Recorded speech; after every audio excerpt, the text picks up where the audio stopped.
The island is the third main character in the story. Because obviously, I mean, all the fortifications, the beaches, the caves, the tunnels, all the different places you can hide a body, the extraordinary landscape. Welcome to the Bailiwick Express podcast. My name is Matthew Leach. I'll be joined each week by a guest for a series of podcasts. Each will shine a light on topics from across the bailiwick. The format will change week to week. We'll have debates, reviews, hot seat interviews and special guests. So stick with us as we offer some insight on some of the most important issues we in the bailiwick face.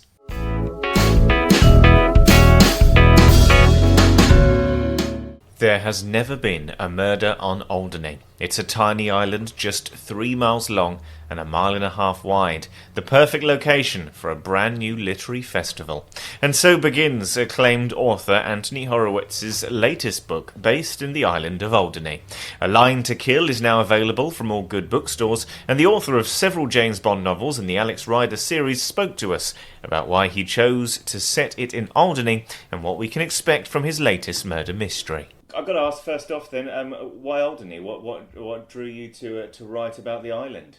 I was invited to a literary festival in Alderney about 3 or 4 years ago, and 2 schoolboys wrote to me. I still remember their names, Ethan and Tobin, and they wrote me a charming letter about Alderney, about how much I'd like it. I seem to remember they said about Romans roaming about and blue telephone boxes. And sometimes young people write me letters that I just find irresistible. And so I decided I would go. And I took my wife and we went out there for a long weekend, or 4 or 5 days it was. And this was about 3 years ago, I think. And I loved it. I loved the island and immediately saw it to make a wonderful setting for a story. And so then, so how long ago was that, sorry, did you say? I think about 4 years ago. 4 years ago. And so... And of course, I should say straight away, that one of my biggest problems about writing the book was that I wasn't able to go back. Normally, I would have gone back to Alderney, I'd have rented a house for a month, and I'd have written as much of the book in situ as I could, so as to get the real flavour of the island and to look at all the different places and the locations, which I'd selected anyway. I mean, while I was in Alderney the first time, I kept thinking, wow, this is exactly where I would hide a body, this is where I would put a murder, this is where I'd have, all the different things. But because of COVID, the island was shut down throughout the entire time of writing, and I couldn't go back. And so, that's happened for a lot of people. We've been talking to lots of people who are basing projects in the island, and of course you can't come over, but you did anyway. And so, how did the island colour what happens within the story? How did the identity of the island fall into the story? Well, I mean, it's very much at the heart of the story. I mean, the island is, I would have said, along with Hawthorne and myself, the island is the third main character in the story. Because obviously, I mean, all the fortifications, the beaches, the caves, the tunnels, all the different places you can hide a body, the extraordinary landscape. I still remember the very strange etiolated grass that sort of blows in the wind behind the beaches, and that sort of thing. The blue telephone boxes, the beaches themselves. This extraordinary, there is so much compressed in so little space. It's 3 miles long, for heaven's sake, but it's just that everywhere you look, there is something wonderful to catch the eye. I remember flying in, I described that, the view from the aircraft. Yeah. I remember it so vividly, that wonderful lighthouse on the edge of the water with the sort of waves crashing around it, which I then, of course, later visited. And again, all the different buildings everywhere, the fact that although it is a small island, there's quite a lot of empty space on it. You must have, to build the story as it was, did you have lots of discussions with people in Alderney when you were there? No, not really. I mean, obviously, I did meet people and we talked about Alderney, not specifically about the book, but, I was very interested in the concentration camps in Alderney. I visited the site of Lager Silt and saw the remaining gateposts of that concentration camp, which is about all that's left. And I was very much aware of the power line conversation. Which of course plays a big... But I forget the actual name of the real one, but it becomes NAB in my book. It's a fab here. I did. Fab, yeah, fab becomes NAB. I don't know if it's been buried or not. I mean, that is the idea of it happening. Yeah. But I knew that there was controversy about it. And again, when you're in my business and you're thinking up murder mystery stories, that sort of thing is just, it's perfect. It's goose for the gander because it is just so perfect as sort of a possible motive. And the very title, A Line to Kill, is referring to the power line, of course, as well as to sort of lines of literature. People will find it fascinating, to pick up on that particular part of what's happening in Alderney with the power lines and the Fab Link, obviously changed for the book. What do you hope for the response to be in Alderney itself? More meaning, how do you hope the people of Alderney will respond to the book? Oh, to the book. Well, I hope that I hope they'll enjoy it. First of all, I hope that they'll see that I absolutely loved Alderney and don't, have bad things to say about it, even though it is a murder story and many of the people in the story are murder suspects. But that said, I think the island is a hero of the story, and I hope that my love of the sort of the beauty of the place, the topography, the beaches, the sea, the lifestyle comes through. And you made the decision to place yourself within the story. How did that decision come about? Why did you decide to do that? Well, that's because it's the third in a series of books in which I'm always the narrator.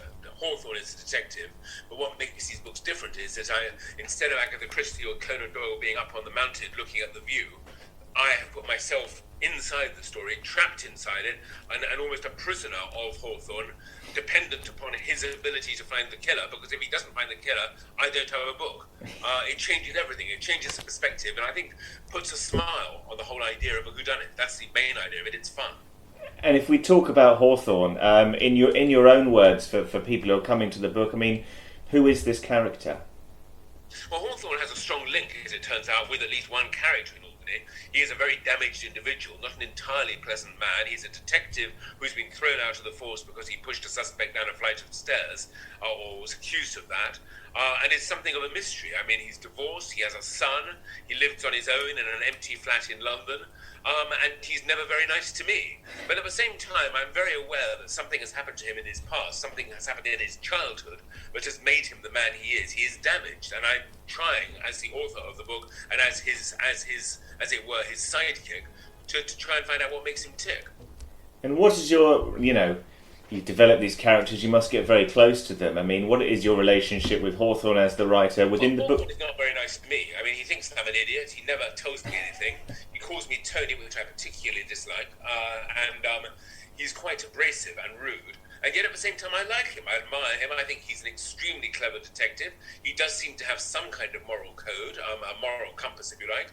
And as the books go on, and particularly I think in this one, where he actually talks about himself for the first time because he is questioned at the Alderney Literary Festival, and I have to say that the people of Alderney all take a real shine to him, even though they completely ignore me. I think he is a character who is becoming warmer with every book. The more I find out about him, the more I like him.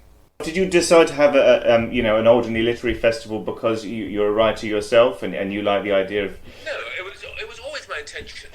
These books, the Hawthorne novels, are all about writing and about murder. They're about the two things. The first book, the word is murder. There you've got it. And then the sentence is death, and a line to kill. In each case, you've got murder as one half of it, and literacy and literature as another.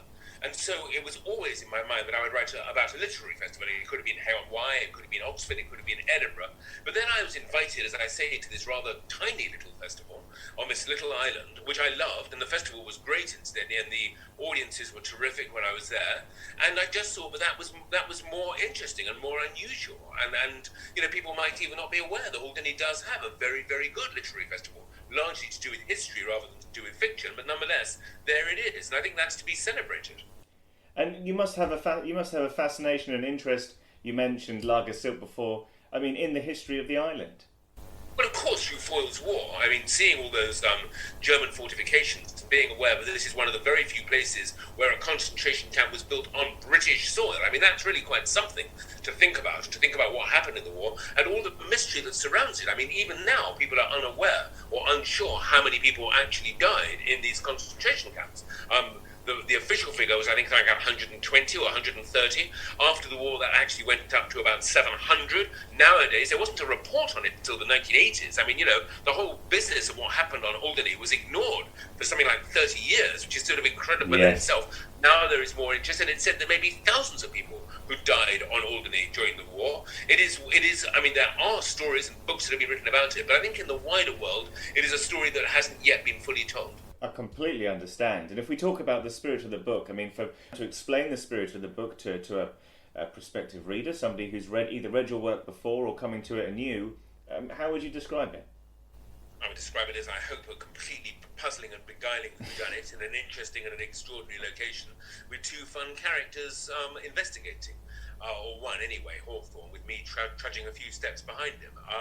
I hope that it's a whodunit with a smile. And as I say, I hope that what it will do for Alderney is attract people to go and visit it. Maybe they'll pop over to you as well. But the Channel Islands are wonderful places. I used to go to Jersey when I was a boy all the time, and still remember visiting the great hospital that was built there with Eastern European labour and Russian labour, and all the bodies buried in the war. I was taken there as a child, and that very much fueled my interest in the war, which would eventually lead to Foyle's War. As far as a writer goes, as yourself, you're very prolific. I mean, I'd love to know what your not your secret, but your way of approaching work is. Well, so my secret and my way of approaching work are one and the same thing. I love writing. I'm passionate about it. I'm never happier than when I'm writing, and I write for very, very many hours every single day. And that's it, really. There's no and to that. It's just the love. It's just what I was born to do. And so, what's the future now then? What have you got anything else on the cards? What's the future for your characters? Where will they go? Well, next up, the book I'm writing at the moment is the third James Bond novel, which will be out hopefully next year. I need to finish it next month. I'm a little bit behind, to be honest with you. After that, the next book I think I'm writing is probably the fourth Hawthorne novel, which takes place this time in London. And the next setting is I have a sort of a half a plot in my head for it, and I think it'll be quite an interesting story, quite a fun story again. Then I've got another Alex Rider book to write. I mean, there's still quite a lot of writing ahead of me before I can get a rest. But when I can get a rest, invite me to Guernsey and I'll be there like a shot. And will you, once the book's published, once it's out there and people have read it and given it their 2 cents, will you return to Alderney? In personal, in literature, in writing, I think I probably won't write another book set in Alderney necessarily. But I would love to come back and visit again. Yes, as I say, I was very, very disappointed not to be able to come during COVID. I think I wrote an article for the Telegraph where I say that Gannet's Rock is somewhere that everybody in the world must see, and I'd love to see that again. Oh, spectacular, Gannet's Rock. It's unusually spectacular. Great sights of the world. It's really up there with, it's one of the wonders of the world, I'd say. Absolutely. All the best, Anthony. It's great to meet you. Lovely talking to you. Many thanks for your interest and for enjoying the book. Absolutely. Good luck. Cheers.